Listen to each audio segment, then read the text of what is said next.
দিলে? ওটা মদ। ওটা মদ নাকি? ওটা জেডি জেডি। হ্যাঁ হ্যাঁ করে হেসো না, মজা লাগছে মদ। ওর সঙ্গে খাইছে যে। জেডি কথা মানে জানিস? কি মানে? যে মানে জম আর ডি মানে দূর। আচ্ছা যে খাবে জমে দূরে চলে। তা ওল্লা উঠো, তুমি যাচ্ছ না জমে দূরে? আমি যাবো, দাঁড়া তোর বাবাকে চালাই। না পুরো 50 টাকা ছিল গো ঘরে। এই দেখো এতদিন লাগাটা উনি পয়সা করি নয়, কত কষ্ট করে আমার বাপ দিয়ে গেছে, সেই 50 টাকা আমি রেখে দিয়েছি।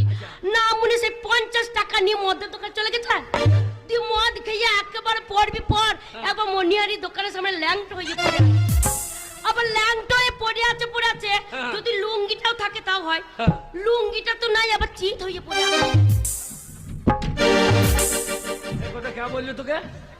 এইটা গায়ের মেয়ে ছেলে কোনো বললো? এই ভেতর মেয়েগুলো হ্যাঁ আফগানের বউ বলে না? ওইয়া বাবা বলছে দেখো গা, আফগানের বউ এসে বলছে না মুনে কেমন করে পড়ে আছে, দেখো গা ল্যাংট হয়ে। আফগানের বউ কেমন অভদ্র বোধ। কেন অভদ্র কি কাজ আমি করলো? যখন ল্যাংট হয়ে পড়ে আছি তখন সাইয়াটা খুলে ধাক্কাটা দিয়া। আর না মুনে, আফগানের বউ যদি তোমাকে ছায়া খুলে ঢাকা দেবে, ওর নিচে উদাম হয়ে যাবে না?